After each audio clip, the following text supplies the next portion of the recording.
Hi, everybody. Welcome to the Outdoors Hiking Bob podcast. I'm your host, Hiking Bob Falcone. You can find me at my website, hikingbob.com, which links to my social media, my columns at the Colorado Springs Independent, which run every month, with a list of things to do for the following month.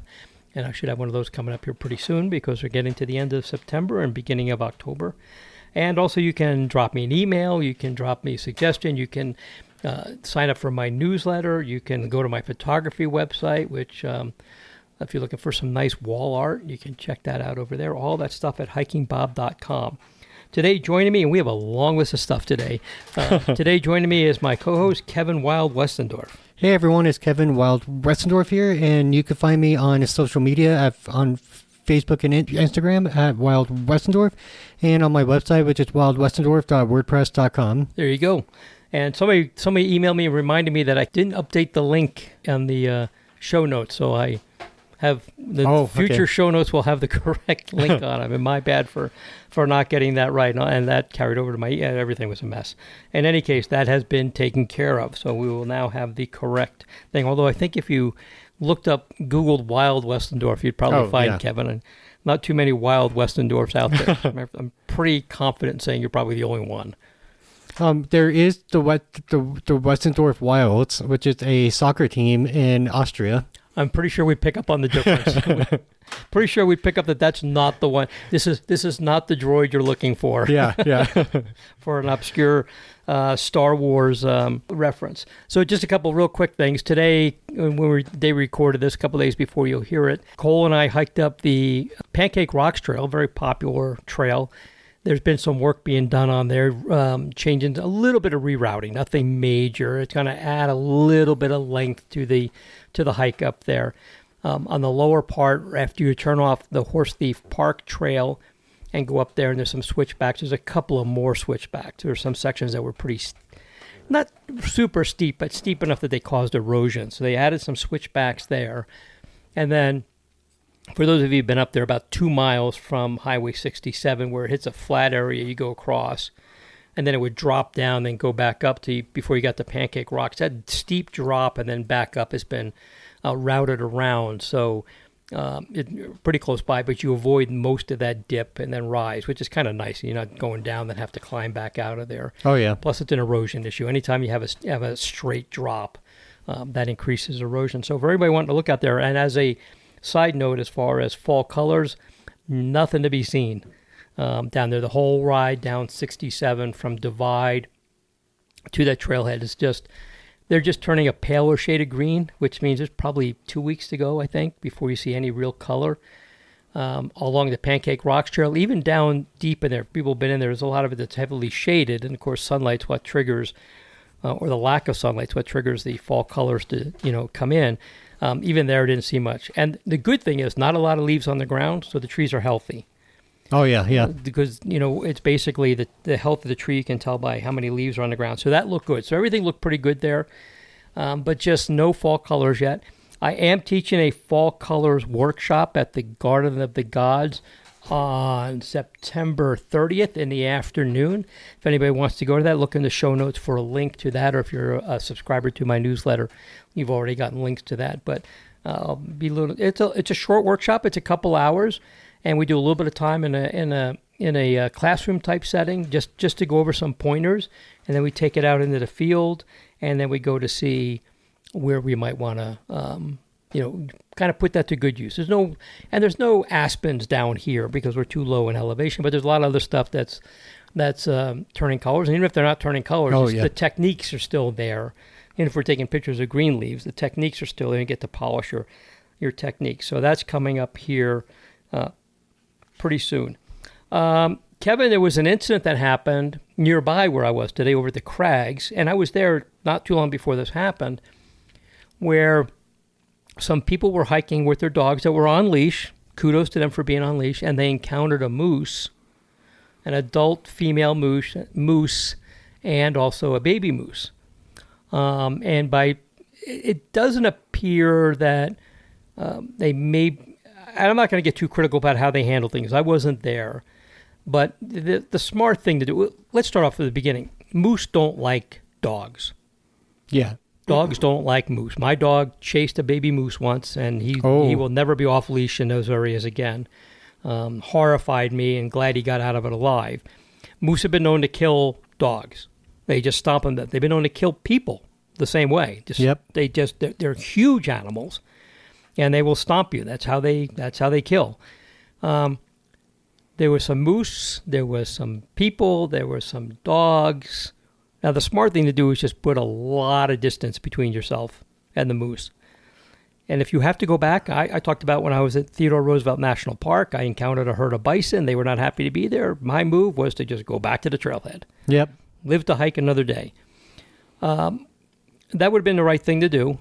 I'm not sure that's exactly what happened. And if you were on your way back and turning around would send you in the wrong direction, you may have to do that for a while until they pass through. The moose are just eating. They're going to pass through. You may have to wait a while for that to happen. In any case, the moose attacked one of the hikers and a dog, stomped them. Apparently, everybody's okay, which is a good thing. No, nobody wants to see anybody get maimed or killed or anything like that. Nobody's looking for that. So that happened. So CPW put out a thing, beware. And when I was there before this happened, just by a few days, there are signs still there that tell you there are moose in the area. To be aware that there are moose in there. I've seen them in there. I've seen them in Horsemead Park. Yep. So you need to be very careful. However, the good old rumor mill starts. And I was contacted on Facebook, and somebody said there's a rumor running around Woodland Park nearby there that the moose that was responsible for this was poached. So in other words, killed by somebody without a license and left there.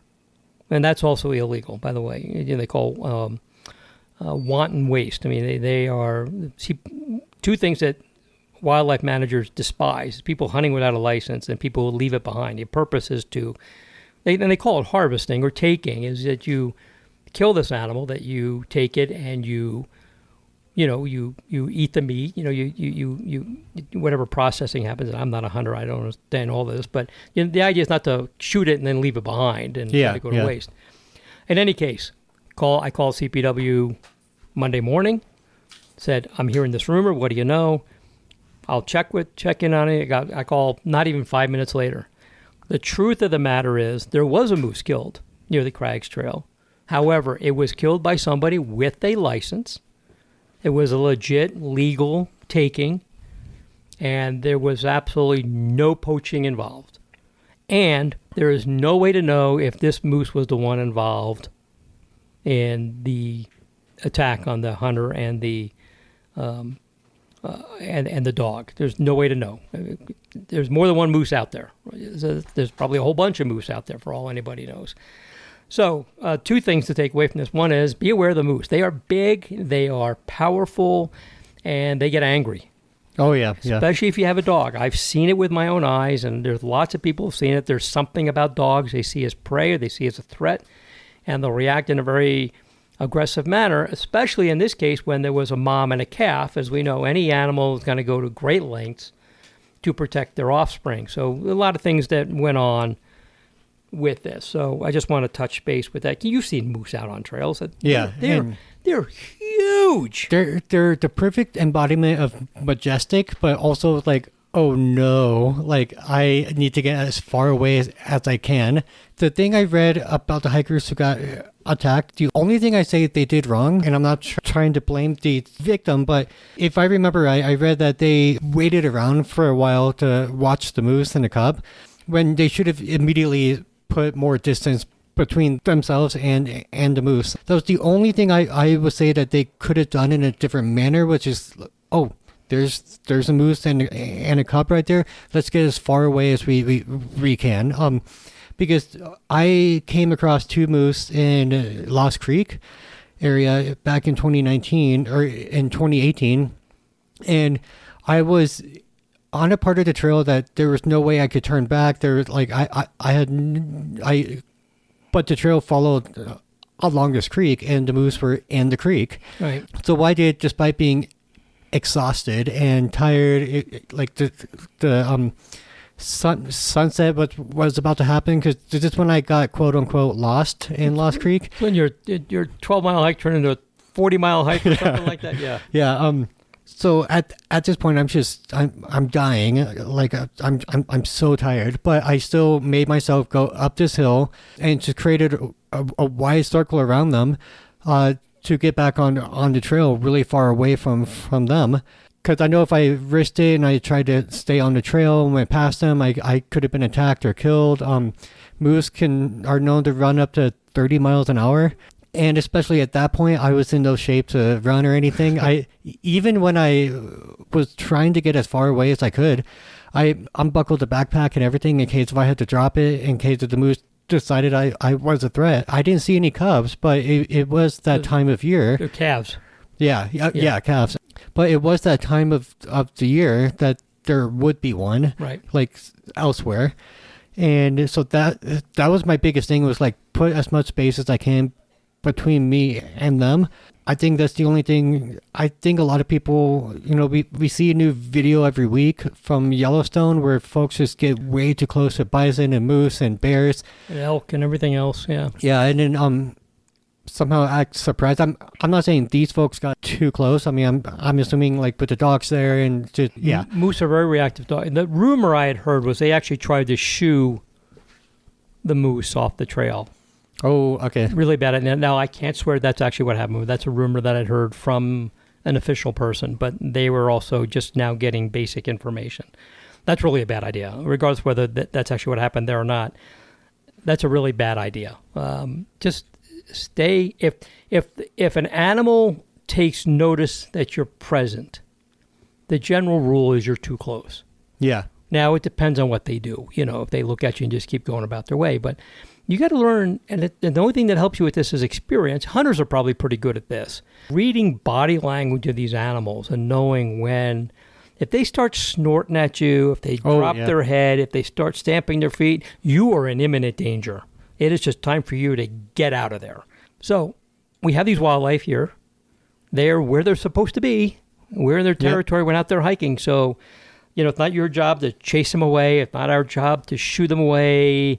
You shouldn't make any noise at them unless you're really in danger, but stay away from these animals. And I will tell you that even though it may be legal for you to have your dog off leash in a national forest, it's a bad idea right now with these animals getting ready for whatever they're getting ready for. Yeah. And the other thing to be aware of is, and I did some research for a magazine article I wrote this spring, was two things to be aware of.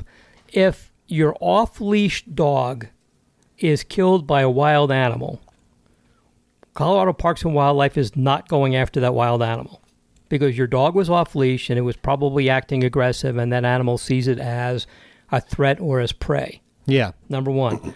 Number two, if your off leash dog kills wildlife, you can very well be charged with hunting without a license. Okay. Which is the same thing as being a poacher. So you are legally responsible for what your dog does. So it's another really good reason to just leave your dog on leash. I know we all want to do that. Be honest with you, today, when we were within the last half mile of the Horse Thief Park Trail and I could see down the trail and there was nobody there, I let Cole run loose a little bit. And then I leashed him up. We got near the road. I could see where everything was. I knew we were close to the end. But the rest of the time, he was on leash the entire time. And to be fair, there were other people up there with dogs. Every one of them was on a leash. So good. I was really happy to see that. Legally, you can be off leash unless they tell you otherwise in the national forest. Now, in city parks, state parks, county parks, you pretty much have to be on leash unless you're in a designated area. But these things are important for people to remember. And then as another side note, if your off-leash dog bites somebody or bites another animal, just because you're allowed to be off leash doesn't mean you're free of liability. You're still responsible for the actions of your pet. So just keep that in mind. So just wanted to touch on some things with that incident up there. And we've all run into wild animals. I've seen elk out there, and I've seen moose, and I haven't seen many bears. And we're okay with the bears. Right now, I'd be more afraid of a moose than I would be a bear, to be completely honest with you. True, yeah, same here. I would actually, the moose would scare the daylights out of me more than the bear would, because the bears really are timid. The moose, they're going to stand their ground and be kind of cranky. And and be aggressive. And I'm talking about the black bears here in Colorado. I'm not talking about the grizzlies or polar bears. Oh, yeah. Don't write me any letters. I get it. Those are different. But I am talking about the black bears we have here in Colorado. We don't have grizzlies here. I'm not worried about them. Unless I go to Wyoming. Thank goodness. Or Montana or someplace. But just be aware of that. That is an incident. But the rumor that the moose that was responsible for this was poached, not true. There was one killed. Person had a license, was acting legally, and no idea if it was the moose involved in this because there's just no way to know. And those are the actual facts of the case as given to me by the local Colorado Parks and Wildlife Office. So, Kevin, City Council here in Colorado Springs is working on the 2024 budget. And it is a process, meeting after meeting after meeting, and they get input from all the department heads and information from the public and stuff like that. So here's where we're at right now. Sales tax revenue, which is, we have a property tax in Colorado Springs and in the state and in the county. But due to some quirky tax laws we have here, they actually get the bulk of their money from sales tax revenue. That really is what pays the bulk of what happens here. If you look at your tax bill when you get it, and after your eyes bug out and your hair, steam comes out of your ear when you look at the total, and you realize how little of that's actually the city property tax, and much of it is the school districts and other stuff. But a lot of it comes from sales tax. Sales tax revenue has dropped off quite a bit this year, and it's I don't want to say it's much less than last year, but it's pretty flat. So it hasn't really gone up. We've had a number of years. The COVID years actually saw tremendous increases in sales tax income, and this year's I think it's kind of fallen. There's a lot of reasons for that I'm not, I'm not an economist, but some of that do with inflation and things like that. Maybe people going back to work more, so they're not out spending, not out recreating more and things like that. It could be any number of reasons. So with the upcoming budget process and all the parks, all the departments are asked to, start preparing your budget. One thing they were told was that they had to actually decrease their budget for next year by around 3-ish%. And that was across the board. Every department was told the same thing. You all have to reduce your budget, and they call it getting a haircut, by about 3%. And I don't remember the exact number. It was 3 point, and I want to say 3.25%, but don't hold me to that. But it was a little more than 3%. All the departments are told the same thing. What has happened in the meantime is that some people are wanting to not make this an equitable budget decrease, but they're now wanting to do, what City Council is hearing from people is, we can't cut money from the fire department. We need the fire department. And we can't cut money from the police department, so we don't want to reduce their budget. And I get it. I mean, I was a firefighter and I was in public safety. I get it. But the problem with that is, can you guess where that is going to come from if we don't cut the police and fire department's budgets? Parks. Right. Yep. And if anybody remembers, and this is where it's always good to know your history, where that goes back is to the recession, which has been years ago now, when the Parks Department was hit harder than any other department in Colorado Springs. And here's a piece of trivia for you. The Parks Department in Colorado Springs, as part of their general fund, their general tax revenue share, is still not at where they were prior to the recession. Which was 14 years ago. Right. Which is ridiculous.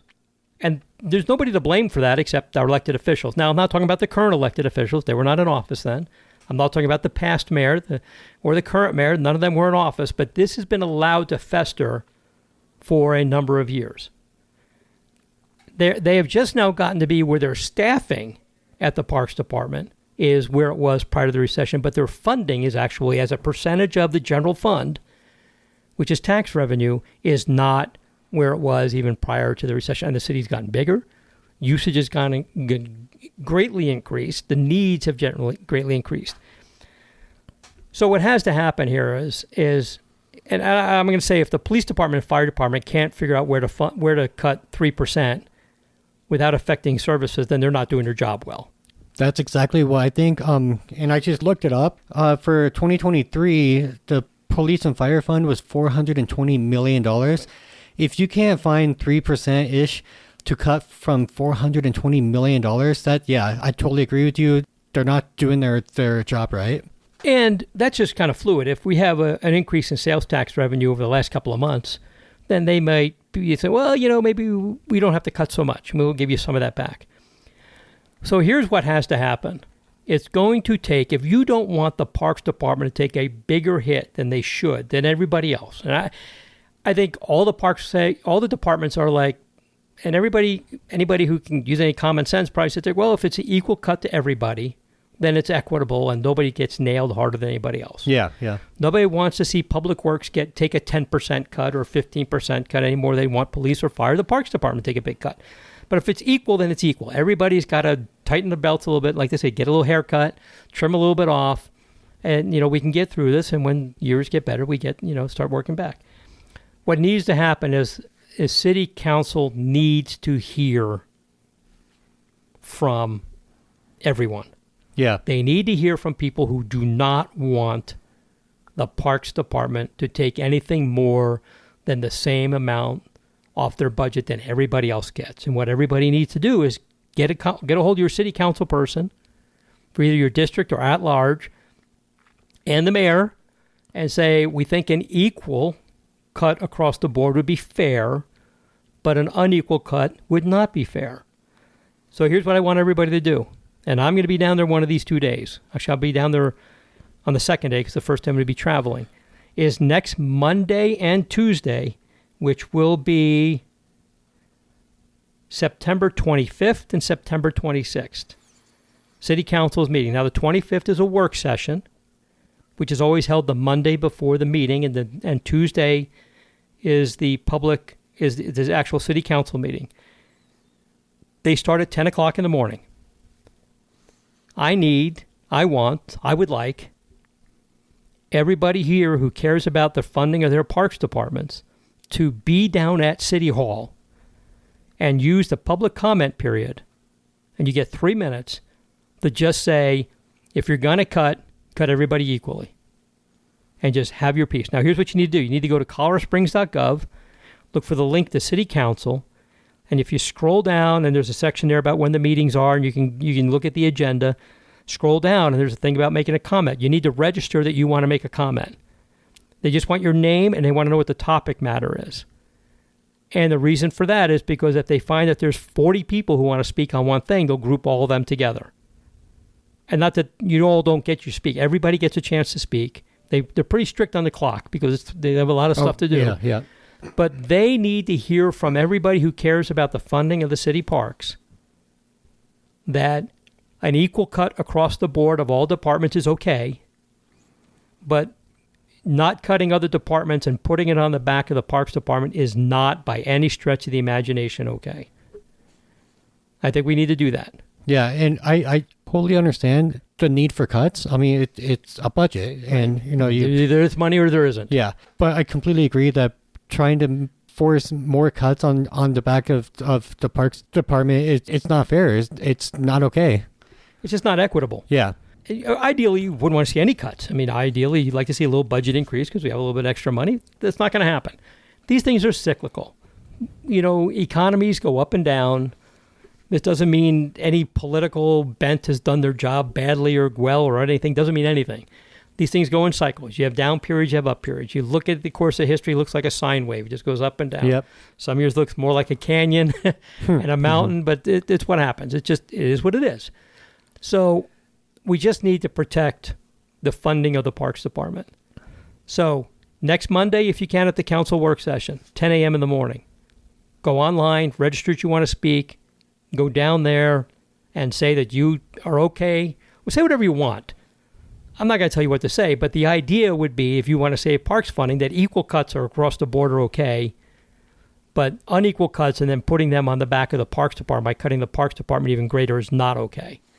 I am planning on being down there Tuesday. I'm traveling Monday because we're going to be camping this weekend, but I plan on being down there Tuesday at 10 a.m., having my words and saying, you cannot keep cutting the general fund more on the Parks Department than anybody else, especially when I've got the mayor on the podcast.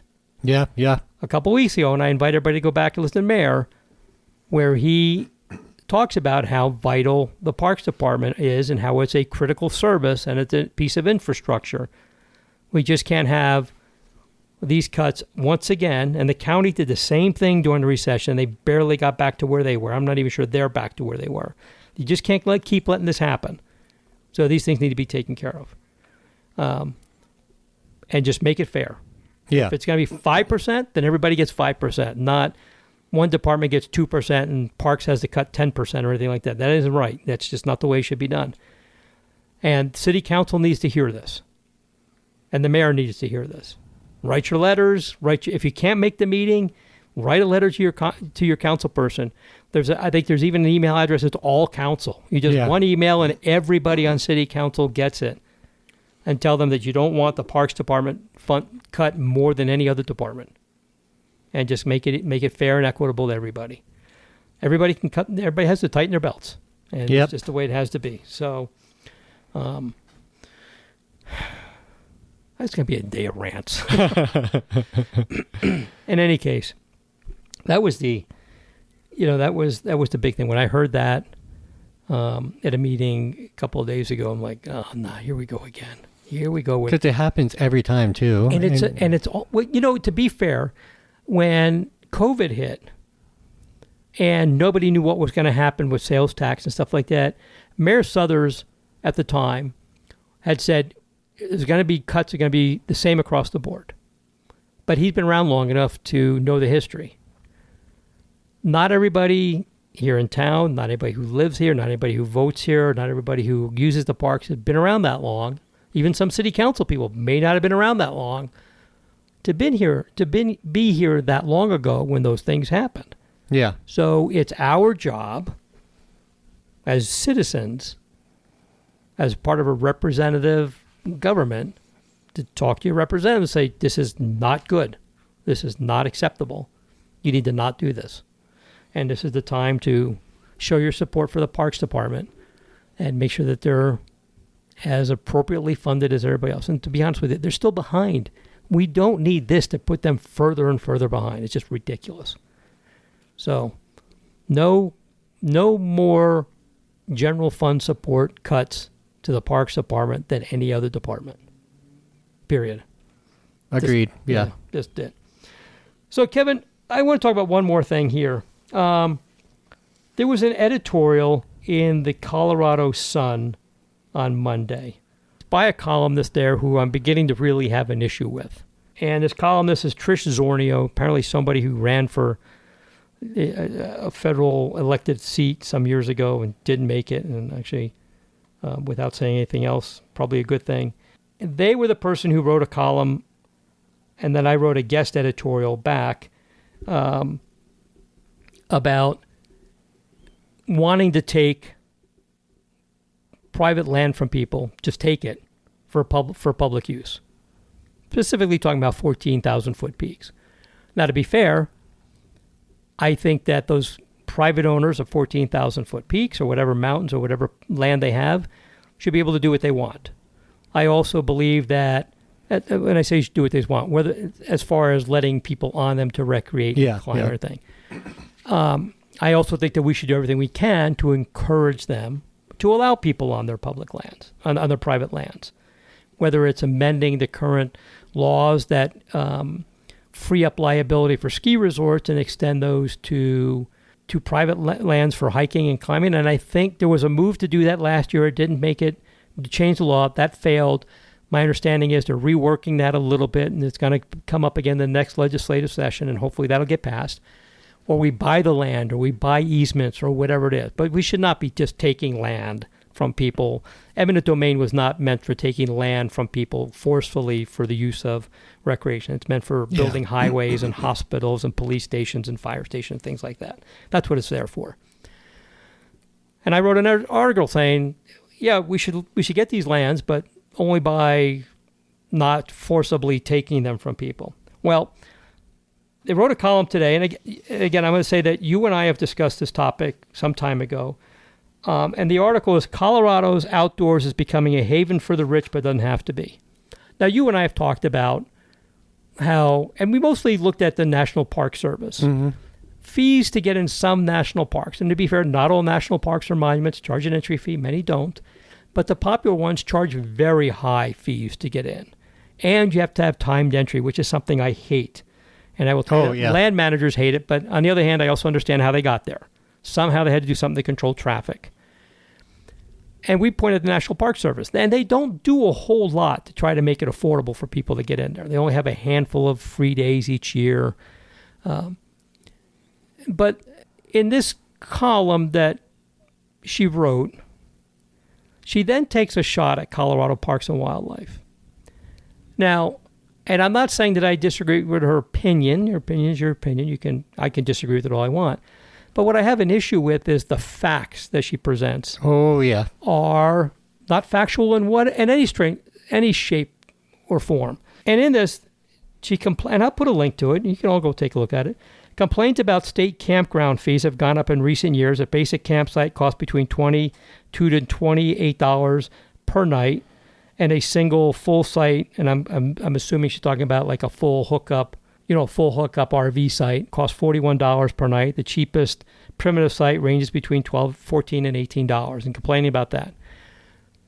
I would suggest maybe you compare that to what it cost at a privately owned commercial campground, and you'd find that could be half of what they're charging. And by the time this goes out, I'll be getting ready to leave on a trip where I'll be taking the camper and we'll be camping for 5 nights. And I will tell you that it's costing me in excess of around almost $60 a night. And it was not the most expensive option. There was another campground near there that was over $90 a night. Jeez. If I could have camped in a CPW campground for $41 a night, I probably would have jumped at it, but there wasn't any nearby where I was at. Just wasn't any state parks nearby. And then they talk about how these fees add up for monthly use, and I'm like, why are you camping for a whole? I guess people camp for a whole month. I don't know. Not up to me to say. I know you cannot do that in a national forest, but you can probably do that at a state campground. But I still thought that was a weird metric to bring up, because most people don't camp for a month straight. No, it was just a cheap way to throw a big number out there and tell you how horrible it is. Yeah. How many people actually go camping for a whole month? And if you do, fine. You probably are prepared for the cost. And then there's another part of it. The new Colorado State Park, I'm going to read this verbatim. And the new Colorado State Park Pass with the vehicle. It only applies, and this is a $29 Keep Colorado Wild Pass added to your vehicle registration. Yeah. It only applies to the specific car you registered with, not to you specifically. So you might still find yourself paying for a day pass, as I recently did, if you use an alternate mode of entry. All just to access the public land you and I already pay taxes for and want to recreate on. It's death by a million cuts. So I'm going to tell you where there's a number of things wrong with this. Number one, it's $29 a year. It is applied specifically to your car. The $80 a year annual pass that you would get otherwise is only valid for one car. Yep. So that's a false metric. Automatically, it's a stupid argument because it's $50 less and it's the same pass. And if you do have to pay for a day pass, it's what, $10? They're $10. Yeah, so it's not a huge hit in the wallet either. And if after you get the Keep Colorado Wild Pass, after three visits to a state park, it's paid for itself. Yep. So that's wrong. It is specific, but that's nothing new. They've always been. If you want the hang tag type that clips onto your mirror, you can get those and take them from car to car. They're $129. You can buy 4 Keep Colorado Wild Passes, for those of you who have 4 cars, and still come out ahead. Oh, yeah. As opposed to buying a hang tag. So there's a little bit of an issue there. The other part of it is the part here where you, just to access the public land you already pay taxes for and want to recreate on. And this is in the same paragraph we're talking about state parks. We're not talking about any other land. Well, as anybody who's taken any time, listened to this podcast, read any newspaper articles, done any bit of research for a split second, tax money does not go to Colorado Parks and Wildlife. Which is a big flaw here, yeah. And so again, it's there to inflame and obfuscate and completely flat out be wrong. And this whole thing seems like it was written when somebody was pissed off about something without taking a bit of time. And I have sent in a correction to the Colorado Sun and asked them how this was not fact checked. fact-checked. And maybe they don't fact-check opinion pieces. I don't know. Maybe they just fact-check their articles. I'm going to start by saying I like the Colorado Sun. I've been a member since they were a Kickstarter campaign. I like that they're there. They're a good alternate. I should say alternate. They're not an an alternative newspaper, but they're an alternate to the other media that's out there. That's the best way I can put it. But you don't pay tax money. Colorado Parks and Wildlife doesn't get tax money. They'll occasionally get, and we saw this happen with Fisher's Peak, they'll occasionally get a one-time little bit of money to help them get a park started or something like that. But they are not funded. They are funded by campground fees, park entry fees, fishing licenses, hunting licenses, ATV registrations. That's what they're funded by. So you don't want to pay those fees, then you figure out how to support it. Now, if the opinion was $29 a year is too much, I'd say, well, that's your opinion. I would like to see it be $19 a year. I like to see it be $9 a year. I like to see our state parks be free. Yeah. Figure out how to fund it, and we could have them for free. But the problem with this is there's so many things convoluted in here that the argument that the $29 pass is specific to your car, it's true. So is the $80 pass. So would you rather pay $80 or pay $29? They're both specific to your car. And there is no tax money that goes to the state park lands or state wildlife areas or state trust lands. They are all funded by these fees. Now, if you want your taxes to go way up and get rid of all these fees, I'm sure CPW wouldn't care. They probably would like to get out of the business of handling money. Yeah. Oh, yeah. But that's not the way it is. They're funded entirely by fees. So this whole thing is just, and I figured out what it is in my amateur psychology ways. This is just a very selfish person. Oh, yeah. Yeah. I want all your land so I can go recreate on it. And I want to go recreate wherever I want. I don't want to pay for anything. And what's really frustrating is to us, we know she's talking about the state parks, but there's a lot of times in her piece where she's not completely clear and she kind of lumps all of the outdoors. Yeah, she goes off on ski areas too. Yeah, yep, exactly. And which are privately owned land, but she kind of lumps all of the outdoors together. So anyone who doesn't know better would read this and be like, wow, it's really expensive to go outside. Where we both know, like, if you do a little bit of research, you have these campsites are first come, first served, but there's a lot of free spots to camp and to stay. I've camped at some beautiful spots that were free. Yep. And there's hundreds and hundreds and hundreds of trails that are free access to that you don't have to pay a fee to get to. She completely ignored all of that, and it just focuses wrongly on just the state parks and the fees associated with them. And I think she's doing a lot of active harm with her piece for those who may not be as in the know as we are. And there are other things that CPW has done to even reduce cost even more. Disabled veterans with a disabled veteran license plate get in for free. Oh, okay. They don't have to pay at all. They have the Columbine Park Pass, the Aspen Leaf Pass, the Blue Spruce. There are a lot of other passes, the Independence Pass for people with disabilities and stuff like that can get in for free. So there are things out there that CPW is bent over backwards to try to make their parks as affordable as possible. So do I agree that some places are too expensive? We've talked about it. I think the national parks, the ones that charge fees, some of them are very exorbitant, and they are locking out people who don't have the means to get in. The use of timed entry, where you have to do it months in advance sometime, is really hard for families that they may not know what day they're getting off because they're working 2 or 3 jobs. I agree. Those are not fair to people. But the criticism, and I'm just a volunteer at CPW. I don't work there. I got no dog in this hunt other than I don't like inaccurate information. It's just misguided. And it's just false. I mean, the fact that you pay taxes for this land, no, you don't. You don't.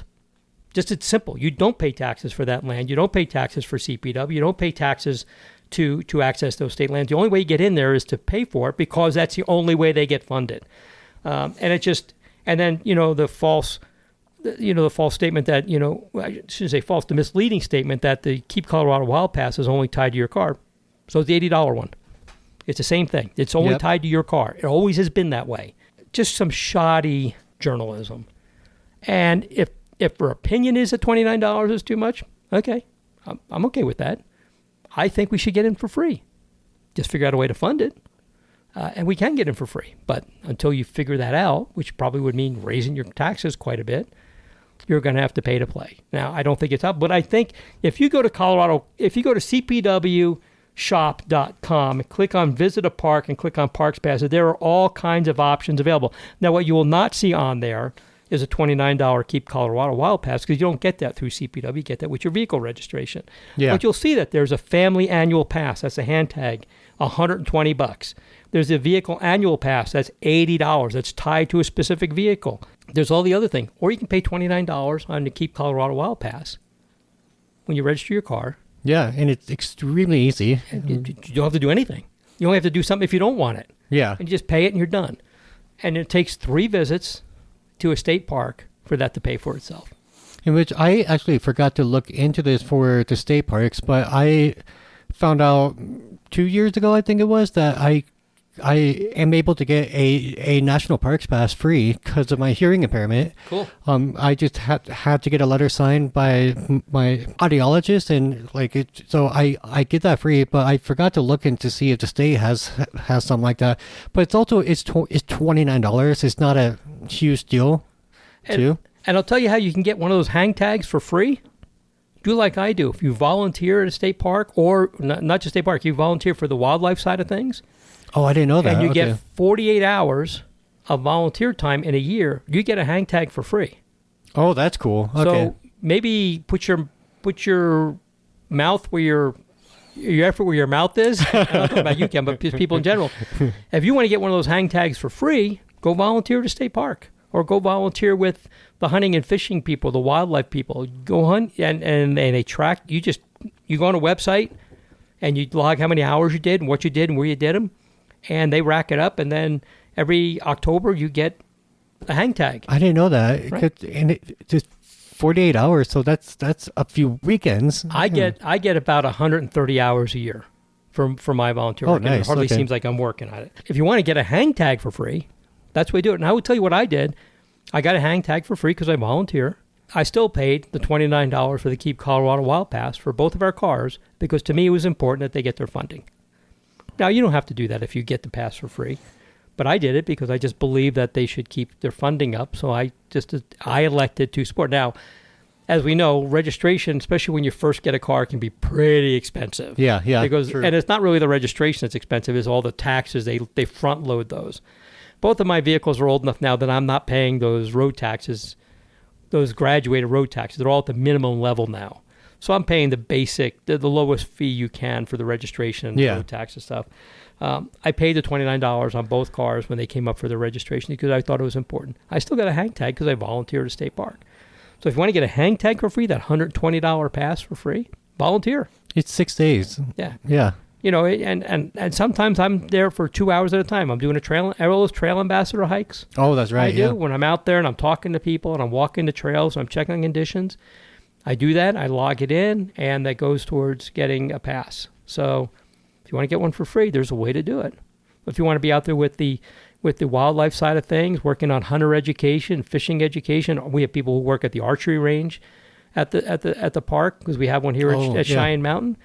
You do those things. You want to be a camp host, you can do all those things and get a pass even better for free. So I think, I understand the frustration that they're having, that it is difficult. You and I, this is nothing new. You and I have talked about this at length in podcasts. I just don't like it when the facts are misrepresented or just flat out wrong. Yeah. And that's what got my goat on the thing. Yeah, $41 a night sounds expensive for a full hookup RV site. I suggest you check out what a KOA is charging you. Oh, yeah, yeah. Or a number of any of these other private places. See what they're charging. Right now in Salida, they can be up as high as $90 a night for an RV hookup. That's outrageous. Man, yeah. For $90 a night, you can stay at a pretty good, 2 or 3 star motel in downtown Salida and not have to drag my camper halfway across the state. Which, trust me, dragging that thing around is a pain. So I wouldn't mind doing that. Anyway, I've sent in a correction. I don't know what they're going to do about it. I did let somebody at CPW know. I'm sure they're all over this already. Oh, good. But it just aggravates me that to make their case, they're misstating the facts. And that's what just I did not like. And we should probably fact check editorials too. Yeah, we all know the local news is not great about that either. There's stuff I've seen in the Gazette. I've got friends who work there. They do amazing work, but their editorials are a lot sometimes. Inflammatory be a good word? Yeah. And that's the nature of editorial. But I would say this, that even at the Gazette, and I'm not a fan of their editorial, I'm not a fan of many editorial pages because they're just so all slanted in one direction or another, but it's their opinion, they're allowed to, is typically they have their facts right. Now, they may present them in a different manner, but they typically are not completely off base like this one was. Yeah. Their facts are their facts. They obviously look into it and they present their facts, and from there they base their opinion. That's okay.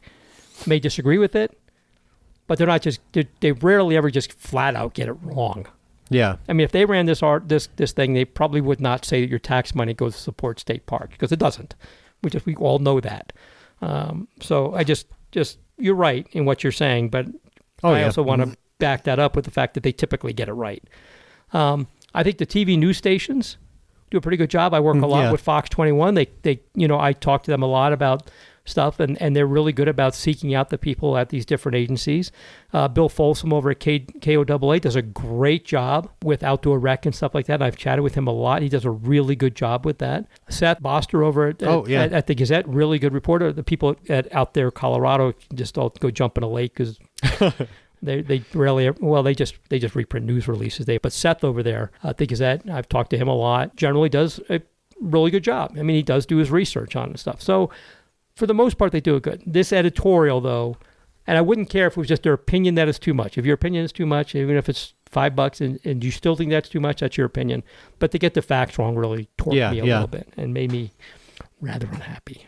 And especially when CPW works really, really hard to the state parks are great. They're wonderful. So on a personal level, I just don't like seeing them be slandered, essentially.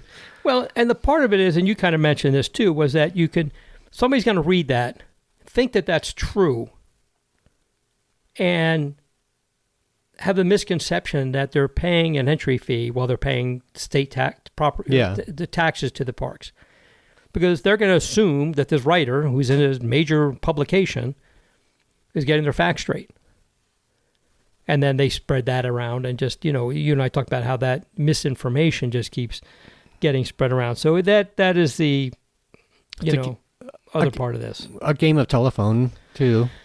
Yeah, that's actually a good way to put it. And, I would suggest to people that they go to the CPW website and just look up Colorado Parks and Wildlife because their web address is ungainly long. But and you could sign up to get news releases, and you could sign up to get notified when they're having the CPW commission meetings, which rotate around the state. You can go to those meetings. You can see what the agenda is, the topics they want to talk about.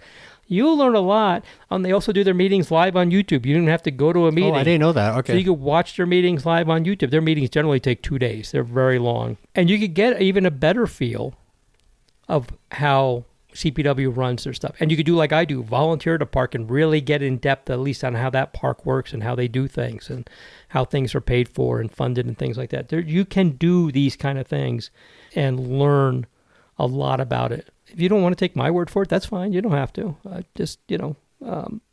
But I wouldn't take this person's word for much of anything right now. So.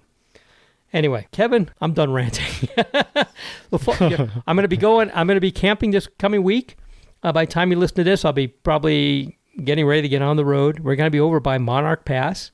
Okay. And a friend of mine drove over the pass today. They were recording those, headed towards Montrose, said they're starting to change. I've been eyeing hikes on Monarch Pass for a while. There's been some lakes I wanted to go to, and I've been waiting for the right time to do it. Spring would have been good, summer, and I just couldn't make it. I was out, traveling.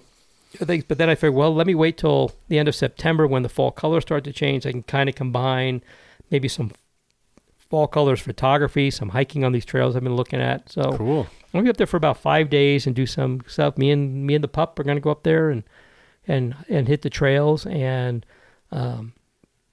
And then, we usually base out of Buena Vista, but this time we're going to base out of Salida. And I haven't done a whole lot in Salida. It's a bigger town, but it's got a pretty cool vibe. I mean, they've really done a lot of things over the last few years to really... It's a great town. Yeah. And there's a whole movement in Chaffee County there to really do a lot of really cool stuff with their outdoor recreation and how they're supporting it. They're really doing some really interesting things out there. And I need to get somebody from Chaffee County on the podcast here and talk to them about the things they're doing out there. That'd be awesome. Yeah, they're really doing some pretty cool stuff out there to, to fund it, to make it equitable, to make it accessible, all those kind of things. So they're really doing some pretty cool work. So I need to, need to get somebody out there. See if I can find out who to talk to. But, also, I've been talking about doing some stuff with the Forest Service. I have a ride along with the Forest Service law enforcement scheduled. Oh, cool. Okay. And we'll be bringing the recorder. I'll be riding with Forest Service law enforcement officer in the Pikes Peak Ranger District. And I'm going to do a day in the life and see what it is they encounter out there and how their job is different from being a deputy sheriff or a state patrol officer or a city police officer and what they're encountering while they're out there. So it should be pretty exciting. But I have it scheduled, so you'll probably see that sometime in the next month or so when that comes up. So keep an eye out for that. Kevin, anything you want to talk about before we go? No, I think I'm good. One more short, real quick thing. The sharp-eared listeners may note that the intro and outro to the show with Studio 809 are no longer there. I am no longer a part of the Studio 809 podcast group for reasons that mostly are fiscal. I still encourage everybody to check out the Studio 809 podcast and listen to the other great podcasts that are there. But we've decided to move on from them. I want to thank Dave there, the leader over there, and the people there for support and helping me get this podcast launched. Would not have been able to happen without their knowledge and expertise and guidance and hand-holding when I needed it. But we're no longer part of that group. I believe they're going to keep all the podcasts that were posted there are going to stay there, but the new ones will not be posted there. But they'll still be on my website. There'll still be links to them on the social media and all that kind of stuff. So thank you to them for helping me get this podcast off the road. Thanks everybody for listening too. So with that, I think we'll say goodbye. All right, we'll talk to you later. See ya.